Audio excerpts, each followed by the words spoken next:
আসসালামু আলাইকুম। মত প্রকাশ ৭১ চ্যানেলে সকলকে স্বাগত জানাচ্ছি আমি মুহাম্মদ ইকবাল হোসেন।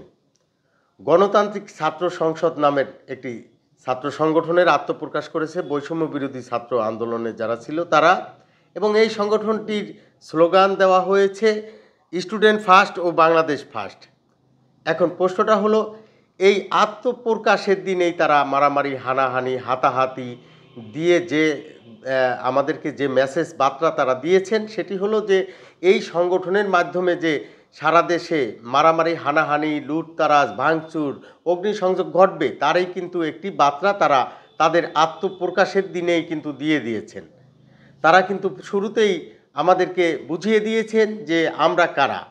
আমরা এই দেশে এই এই যে স্টুডেন্ট ফার্স্ট এবং বাংলাদেশ ফার্স্ট যেই স্লোগান তারা বলেছে, সেই স্লোগানের পেছনে যে রয়েছে যে অশান্তিতে ফার্স্ট, ভাঙচুরে ফার্স্ট, লুটপাটে ফার্স্ট, চাঁদাবাজিতে ফার্স্ট, এই বার্তা কিন্তু তারা এই আত্মপ্রকাশের দিনেই মারামারির মাধ্যমে আমাদেরকে সেই বার্তা কিন্তু দিয়েছে।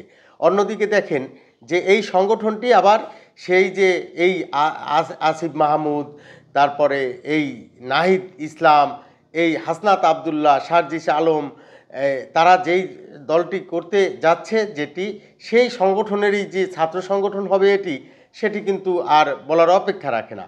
কিন্তু এই সংগঠনে যা যা কিছু ঘটেছে, এখন প্রশ্নটা হলো এরাই কিন্তু এতদিন এই ছাত্রলীগকে নানানভাবে বিতর্কিত করার চেষ্টা করেছে। এরাই কিন্তু এই ছাত্র দলকে বিতর্কিত করার চেষ্টা করেছে। তারা সাধু স্বভাবের লোক হবে এমনটি কিন্তু তাদের বার্তা ছিল। কিন্তু আমরা কি দেখতে পেলাম যে তারা সারা দেশে যেই পরিমাণ নিজেরা মারামারি, হানাহানিতে লিপ্ত হয়েছিল বা হয়েছে বা হচ্ছে, তা কিন্তু এই অন্য সংগঠনও এতটা হয়নি। তা এখন শান্তির বার্তা যারা দিতে আসে আর পেছনে অশান্তি ছড়িয়ে যায়, সেই সংগঠন কতটা গ্রহণযোগ্য হবে এই দেশের মানুষের কাছে, ছাত্র সমাজের কাছে, সেটি কিন্তু এখন প্রশ্নের মুখোমুখি। অন্যদিকে আমরা তো আরেকটি ব্যাপারে অবাক হয়ে গেছি। এই পর্যন্ত যা কিছুই ঘটেছে সব কিছুতেই সেই স্বরাষ্ট্র উপদেষ্টা থেকে শুরু করে এই বৈষম্য বিরোধী ছাত্র আন্দোলনের নেতৃবৃন্দ সবাই কিন্তু এই সব কিছুর পেছনেই যাদের হাত বা তাদের যাদের ইন্ধন পেয়েছেন তাদের ভাষ্যমতে সেটি হলো ছাত্রলীগ, সেটি হলো আওয়ামী লীগ। কিন্তু আমরা অবাক হয়েছি যে এই একটি ঘটনায়, এই যে ছাত্রদের এই সংগঠনের আত্মপ্রকাশের দিনে যে মারামারি, হানাহানি ঘটেছে, সেখানে যে এখনও তারা ছাত্রলীগের উপরে এই যে দোষ চাপিয়ে দেয়নি, সেই বিষয়টি আসলে আমাদেরকে অবাক করেছে, হতাশ করেছে। কারণ সেই যে মুখস্থ একটি বুলি তাদের ভিতরে এই বাসা বেঁধেছে, সেটি যে তারা কখন চালিয়ে দিবেন, ছাত্রলীগের উপরে দোষ চাপিয়ে দিবেন, আওয়ামী লীগের উপরে দোষ চাপিয়ে দিবেন, সেটি কিন্তু এই সাধারণ মানুষ এক প্রকার অপেক্ষায় ছিল যে এই বুঝি দোষ চাপিয়ে দেওয়ার এই জায়গায় চলে এসেছে। কিন্তু এখনো যে তারা সেই দোষ মুখস্থ করা দোষ চাপিয়ে দেয়নি, সেটি আসলে এই আমরা যারা এই দোষ চাপিয়ে দেওয়া শুনতে শুনতে অভ্যস্ত লোক, আমরা কিন্তু এখন সেটি সেই জায়গায় এক প্রকার অবাক হয়েছি, হতাশও হয়েছি।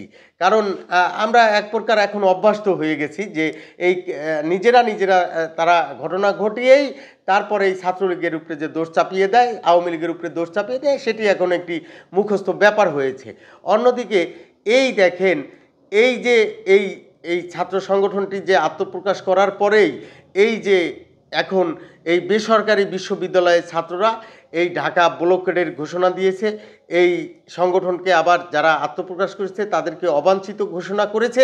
এই ঘটনাগুলো কিন্তু এখন আমাদেরকে যে বার্তা দেয় যে এই শুধু শান্তি যে বার্তা যারা এতদিন বুলিয়ে আসছিলেন, সেই জায়গায় যে এখন এই অশান্তির বার্তা আমাদেরকে ধাওয়া করছে, আমাদের জন্য যে আবার এই যানজটের ধেয়ে আসছে, এই রাস্তা ব্লকেট হবে, এই ঢাকা শহর অশান্তি হয়ে যাবে, বিশ্ববিদ্যালয়গুলো অশান্তি হয়ে যাবে, সেই বার্তা কিন্তু আমাদের এই সংগঠনের আত্মপ্রকাশের থেকেই আমাদেরকে সেই বার্তা দেয়। তবে আমরা এখনও হতাশ হইনি, কারণ তারা যে আরও কি তাদের দ্বারা হতে পারে সেটি আমাদের কিন্তু এখনও দেখা বাকি রয়েছে।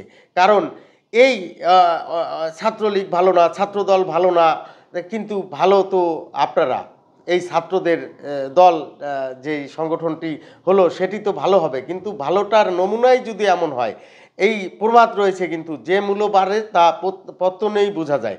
আমরা তো পত্তনেই আপনাদের এই মারামারি হানাহানি দেখলাম, আপনাদের এই বিষোদ্গার দেখলাম, আপনাদের জন্য জনদুর্ভোগ দেখলাম। তাহলে কি বার্তা দিতে চান দেশে? আপনারা কি করতে চান দেশে?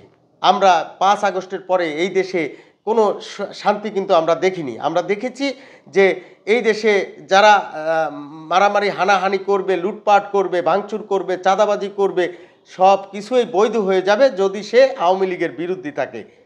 সেই বার্তাই কি আপনারা দিতে চান যে আপনারা যেটি করবেন সেটি আসলে কোনো সমস্যা না? সমস্যা হলো যে দেশে অন্য কোনো সংগঠনের ভিতরে যদি কোনো গোলমালের সৃষ্টি হয় তাহলেই সেটি আসলে খারাপ।